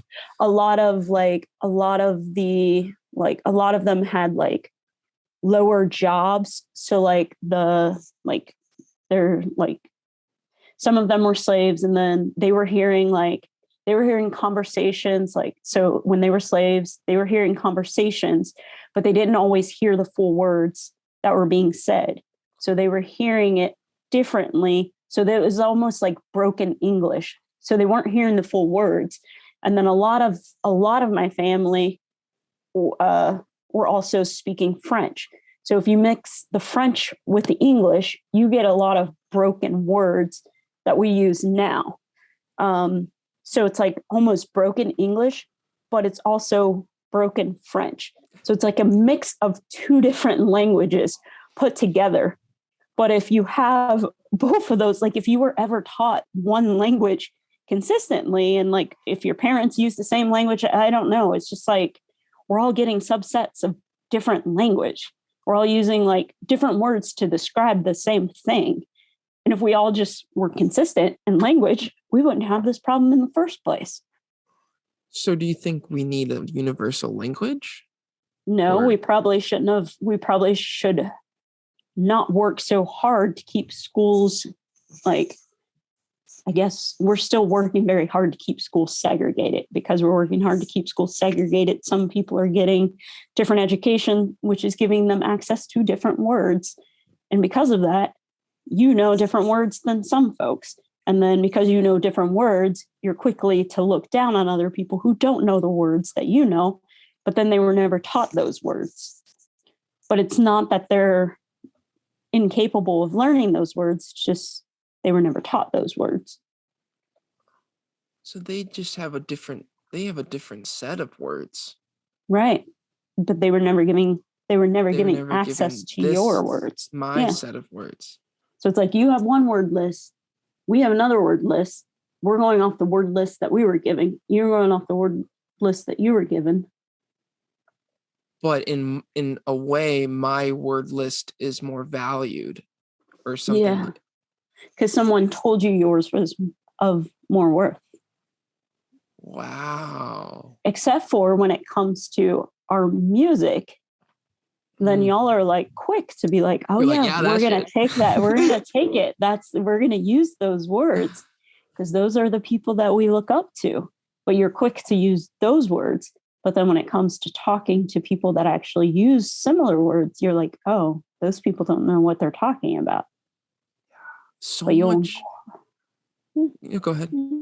No, I'm like, but people of affluence or people who have a more in-depth vocabulary are quick to appropriate those words, but only in settings where they feel it's appropriate to do so. So you'll do it amongst your friends, but you wouldn't do that like at work. You do it like at a party or hanging out with your friends. That is interesting because there's so much American culture, especially amongst youth, I find comes from the Black community. It's like it's all I talk to my sister's friends and they're all just saying these weird, like this, just like they were talking a different language, in a way. And I'm like, what the hell what happened? Like, where did this come from? And it's just like social media in a way is like, for whatever reason, black culture is the front wave and then everyone else is trying to catch up and like just start using it because apparently it's cool or something. Yeah. Wild. And so do like these like strange, like not strange, but I say at least different words or dialects or like, phrases that are just get brought up in the youth now. Have they always been around or are Black people just inventing them like right now? They've just always been here and then eventually they catch up. Yeah, you're just getting stuff that are like grandmas, great grandmas have been using, just like those, like the younger kids are now capitalized. They're like, yo, I'm just going to put this in a song. My grandma's been saying it, but no one knows it. I'm just going to put it in a song and say it right now. And I'm like, really? Wow. Really right now? Okay. And then we listen to that song, we're like, this hits hard, man. Like, yeah, this is good. And then you're like, yo, I want to be like J. Cole, man. I want to say that. Like, you want to be just like my grandma. Yeah. I took all that from my grandma. She was just, when she was yelling at me because I didn't wash the dishes, like. Yeah. None of this, like, I feel like, I mean, I was recently watching this old school rappers who were talking about new school rappers and how they're like not at all original. And I'm like, yeah, they're not. It's because they're just recycling. Like they're just using stuff that they're essentially just going through our history and just like putting it out on records. And we're like, are you really like, seriously, this is what you're doing? What do you mean? You're not even like, so like the words that they're using or like the styles that they're using, all they're doing is like taking like their great grandparents stuff and then just like using it as if they came up with it. They're like, oh, I came up with this. And we're like, no, you didn't. Like, this isn't new. Like, stop marketing it as if you came out with it. Like, you're not original. Like, stop. I mean, there are some original folks. Yeah. But like, is there an example of that? Everyone. I can't think of anyone. I mean, I can maybe send you the back and forth between the rappers, but sure, the old school rappers. Like, how old school are we talking? Like, I'm talking like, who was it? Snoop Dogg was in the video. Oh, really? Okay. People value Snoop Dogg opinions. Yeah, they do. Who else was in that video? I just remember Snoop Dogg because he was really upset by it. Oh, he really? Snoop upset, man. Oh, man, this is serious. He was like, yo. Saying rap. What is this? Why is Snoop? Everyone loves Snoop Dogg. Everyone, I think. He's just like this. Oh. He doesn't give a fuck. He's just like, weed. He's just like, is pure. He's so purely himself. Like, he's like, I'm just doing my thing, And he's in his most pure form is like this goofy, awesome, cool guy. Like, yeah. So like rap and hip hop back in the day, it was like a form of protest. It was like, I'm going to rap about things, like I'm going to rap about like what's going on in like my hood so that everyone knows about it. Oh. And then like, this is what's happening. This is why, this is what people need to know about. Here's my form of protest. But like now it's just like, I just want to come out with stuff just to sell a record. And it's like, no, you're not, you're just making nonsense. Like, I don't even know what you're doing anymore. So was rap like in its original state? Was it like the news almost? It was like telling you what's up? Yeah, it was just like, sorry, I was just watching this. Is so funny. They were talking about how like, yeah, rap was like, they were giving like thesis statements. This was right, this was wrong. Yeah, no, it was like growing up during my time, like rap was like, I'm going to tell you a story about what's going on in my neighborhood. This is what you need to know. Or it was like dissing other people. Like there was a lot of diss rap too, which was fine. But a lot of it was like talking about the struggle. Like the Black community is struggling. They have like, there's wars that's taking place where like the government is attacking Black people. Like it was like really like hitting home to like, this is what's happening in our community. And like people related to it because it was like, yeah, this is like our struggle. You're putting it on record. Like, I love this. And like now it's just like, what the fuck are you even talking about? Like, and it doesn't even make sense. Like, who are you? Yeah. Do you like, have you like grew up with like, you went to like a public, like a private school and you're rapping about how your life was hard? Like how, in what way? Yeah, I don't know. Or like a lot of people now are just, I forget this guy who has like tattoos all over his face. And like his entire 6ix9ine? No. Maybe. Is this like Skittle hair guy, like rainbow hair? No, his hair is like blonde. Oh, like is he white? Post Malone. Yeah. Post Malone. He has a song where he has one word throughout his entire song. I'm gonna have to send you the thing. I'm just gonna have to send it to you. Look up what it's called or something. I'm gonna have to send you the video link. So I can fully appreciate it. Just so that you can just watch it and be like, oh, this is what rap was about. Makes so much sense. That's so fascinating because like what's the trust of the news in the media within the Black community? Like NBC, ABC, like is what is that? Don't trust Fox News. It's bullshit. Okay. We all know that. Okay. A lot of folks tend to get their news from BET, Black Entertainment Network. That's, I don't know. I wish Black people would stop getting their news from Facebook. We wish everyone would stop Facebook in general. Yeah. A lot of people get their news from pastors. Pastor is a good place. Church. A lot of people get their news from church. Pastors are really big on where you get your news. Black communities tend to like, I heard this and the pastor's the one, like when COVID shots came out, the way that they had to get more Black people to get shots was to get the church involved. Like you need to educate your people to get, we're kind of skeptical of the news, but then we're skeptical of most things. I mean, it's good to be skeptical of most things. I yeah, but a lot comes from Black churches. Okay.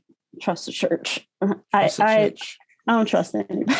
No, I get my news from NPR, but I personally, people that I know do not. We don't watch Fox News. I know that. Yeah. Fox News is out. Are you religious?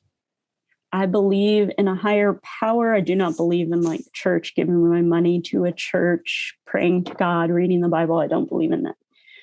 Got you. Why is it so prominent amongst the Black community? I don't know. I had to watch a a documentary on it because I do not understand it. For the life of me, I cannot understand it. Like this whole idea of like, I'm gonna like get my, like, I'm going to struggle now, pray to God, give all of my last dollars to the church just so that I can, like I can get my blessings when I die. I'm like, that's bullshit to me. So this is going to go back to being slaves. I think that the Bible, this is just me, that a lot of our religion comes from slave masters, and it was all just like an attempt to get us to believe and like to believe in something. Because like this whole, no, you gotta go through hard times now and you'll get yours in the future, was just like an attempt to like just make you stand in line. Like if you just do what you're supposed to do now here on earth, God says you're gonna get good things. You gotta obey your master. Like, nah, I'm sorry, fuck that. That's just me. I'll have to send you that documentary too. The Black church makes zero sense to me. Religion makes no sense. Imagine this. Imagine you're an adult, right? Mm-hmm. You're an adult. You've never heard about religion, any of the stories of the Bible, right? Yep. And I come up to you and I tell you, hey, yo, there was this dude and he was stuck inside of a whale, right? What the hell? You're going to be like, yo, bitch, you're lying. And then if I were to tell you like, yo, there was this dude and he was walking on water, you're going to think dude was walking on a cistern, right? Or you're going to be like, okay, you're crazy. Like you would think that I was crazy if I started telling you some of the things that the Bible told you. Yeah. Right. Yeah. Right. Exactly. Yeah. The only reason why we believe that is because we were told it as children. Like, so we were more likely to like fall in line. We're like, oh yeah, makes sense. But if you were to tell someone who has no sense, no like backstory about religion, you were trying to feed that to them now, they would call bullshit on those stories. Yeah. Unless you do what missionaries do, which is they don't tell you all those other stories. They just tell you, I know someone who can help you with your problems. That's the story they give you, in which case you're like, yeah, I have problems. I need help. And that's when they throw in God. And then they start to tell you all those other stories.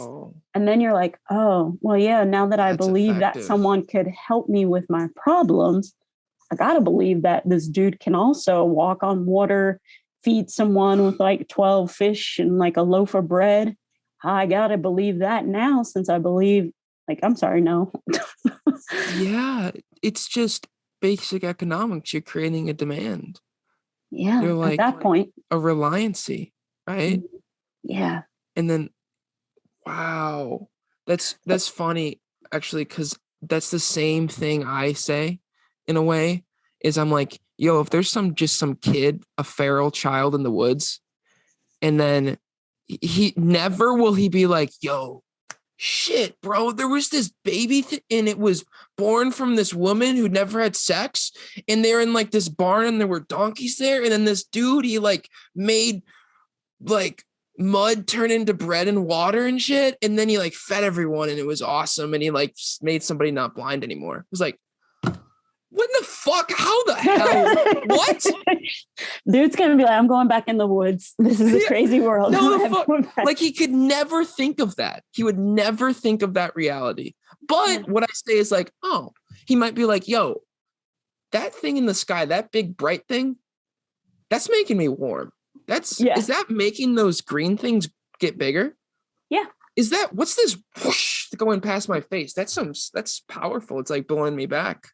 Right. Like, wait, what's this stuff falling from the sky that's making everything like wet? Yeah. That's power. And you're like, oh, it makes sense. That's why so many cultures have sun gods, water gods, rain gods, love gods. Like these are all unexplained forces. And we're like, wow, it's so beautiful. But Jesus is like, yo, what? But he's like, I don't want you to be jealous, but I want you just to worship me. And it's like, dude, nah, I'm sorry. There's some flawed logic in half your shit. Yeah. No, one of the things, so I like had like a little, so one of my buddies got really religious. So I was like, oh, I'll just go see what's good. So I like went to church. or some random day like a few months ago. And then they were like, doing the teachings and everyone's, like bowing down basically. And I'm like, whoa, this is crazy, bro. This is powerful. Right. And then I was talking to the people afterwards and they're like, yeah, so like kind of explaining the rules of it. And so basically it's so you have to repent your sins, right? That's part of it. So you have to like go to the guy and be like, yo, I stole a loaf of bread, or like, oh, I cheated on my wife, or, oh, I, whatever the hell. But a sin is questioning God. So questioning God is a sin. So you have to repent it to the church. Otherwise, you're a sinner and you don't belong in the church. And then there's this circle of like, so I'm not allowed to question that you exist and I have to be all bowing. And if I ever do, it's a sin and then I don't belong here. And then I'm exiled from the church and then I don't exist and then I don't belong here. And then what? That's a weird cycle. You can't question it. It's like, no, you have to believe it. Else you don't belong here. Like, well, hold on, man. When the fuck when has that ever been good? Right? Yeah. Unfounded. But then God's supposed to be accepting and loving. Yeah. But why doesn't he love as many brown people as he does white people? Yeah. Yeah. It's an interesting world. Why doesn't he love as many people in random tribes in Alaska as he does in Alabama? Yeah. Yeah. Weird. Interesting God. Yeah. Yeah. Why is he picking and choosing here? I just don't get it. And then you're going to burn in hell. But I personally, my hell would probably be being really cold, because it's like, really? Like, and then why hell? And why are all these people saying that we're living through revelation? And that's why they're voting for Trump. And I'm like, wait, how? Wait, what is this? Wait, explain that. I have no idea what that means. So there's this like whole sect of people who are like, the reason why I'm voting for Trump is because I'm so ready for the world to end. And this is a sign of revelation. I know. What? No, that's not real. There's no way. Yes. There's wow. Thing. They're so whipped. Yeah. Oh my God. And I'm like, if you're ready for the world end, there's a way that you do that. And it's not by voting. Like, there are other ways for you to make your world end without making the world harder for everyone else. Oh my God. It's a thing. That's crazy. How can you say those words and then think that you're not like this is an objective truth, that God is real? Like, you let those people believe what they believe. Oh my God. Welcome to society. You're a member. Wow. Wow.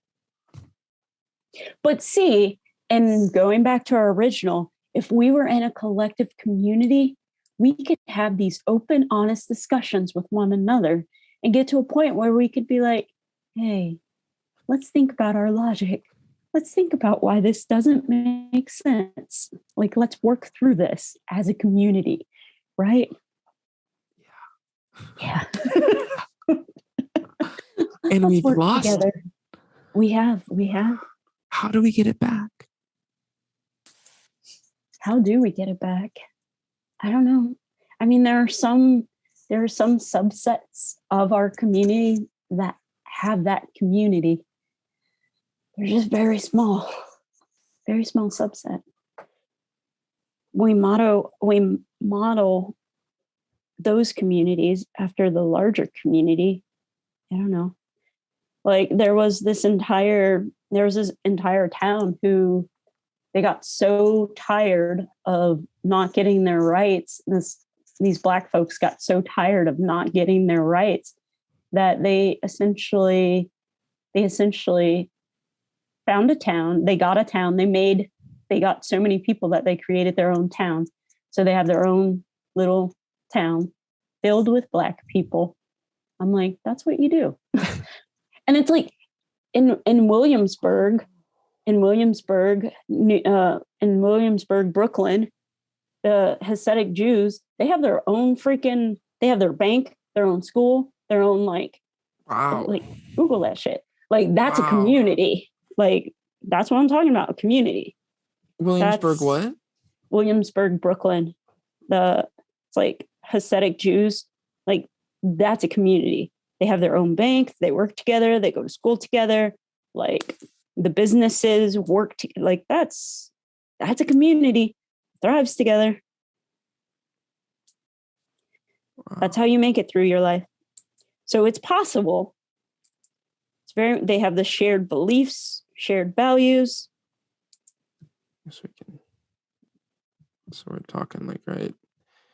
Well, the article is saying here is Wikipedia, but they're saying that there's been significant gentrification though into hipster culture and nightlife.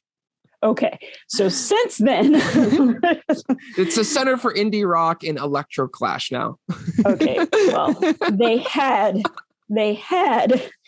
until people come in with their own things.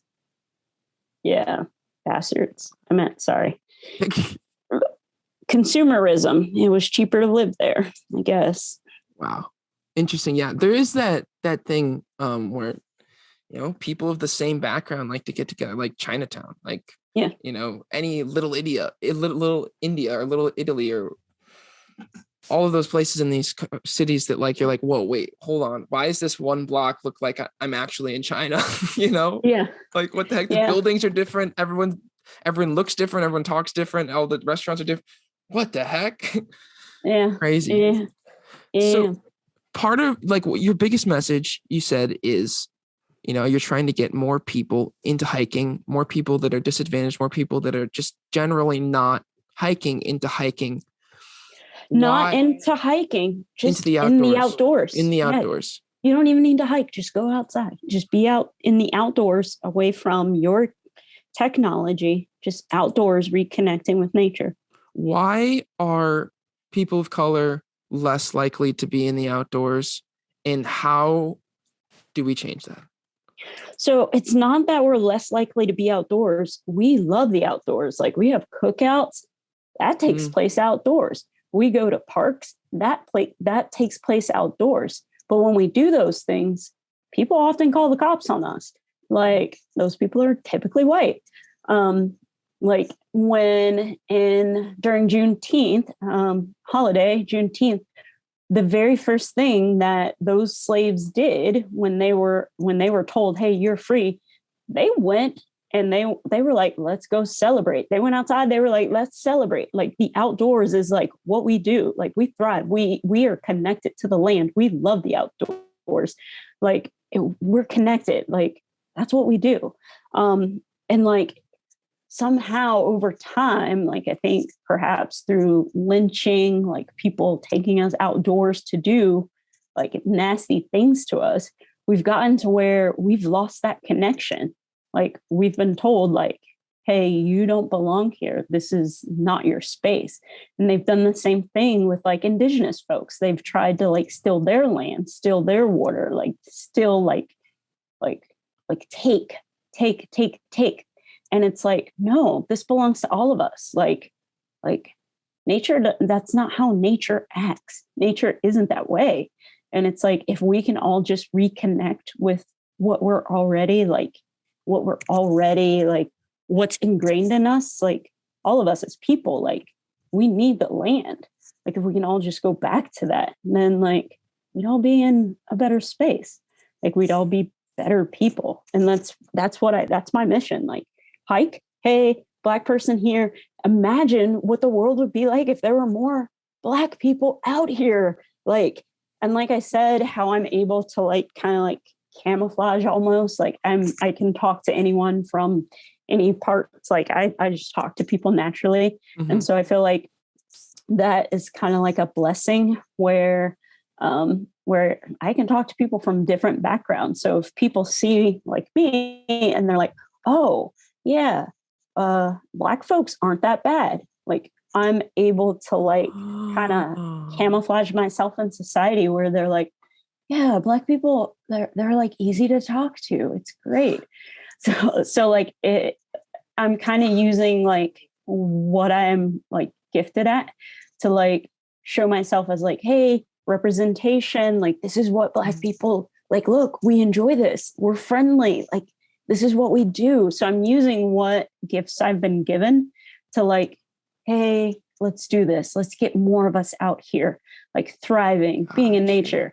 I stop and hug trees. I love trees. Like, like when I'm pissed at something, I'm just like, hi, tree. When it's like I'm having a bad day or I just miss like family or friends or my partner, I'm like, oh, tree. Like, and like people will see me and they'll just be like, oh, what the heck? Yeah. And they're like, and I'm like, no, seriously, just ground yourself, just hug the tree. And I have like people that will just look at me and they'll just be like, all right. And they'll hug trees too. And I'm like, doesn't that feel good? And they're like, yeah. And I'm like, but it's just like, if I can get like me on this like solo mission, plus I have a disability. So like people who are like, wait, I can do this too. So like I'm speaking to different populations. So like people with disabilities, LGBT people. So I'm like showing like, not only is it safe for people with my intersecting identities, but also showing people who don't have those identities that we are safe people. So like I'm using my gifts to like kind of show those people who have those identities, and then to show other people that like, hey, this is great for everyone. Let's just get everybody out here. Let's just do this. Like, so I'm just using what I got in the hopes that more people can do it. That's my hope. That's what I'm doing. That's what I want. Yeah. Yeah. That's what I want. I know. Big dreams, but that's what I want. That's my goal. That's what I'm aiming for. That's all I want. More people outdoors. Yeah. That's it. That's what I'm doing. That's my mission. Thank you, Crystal, for coming on. It's been a thank you for having pleasure. Me. Appreciate it. Yeah. Love it. Unless, do you have any other message you want to put out there? I think you told everyone what you want. Yeah. And I love what you're doing, creating platforms for folks and engaging with folks, your authentic self showing up in the world. I appreciate that. Thank you so much. Yeah. Thank you so much. Yeah. It's been great chatting with you. Great chatting. Yeah. Thank you. Thank you for coming on. Yeah. See you guys.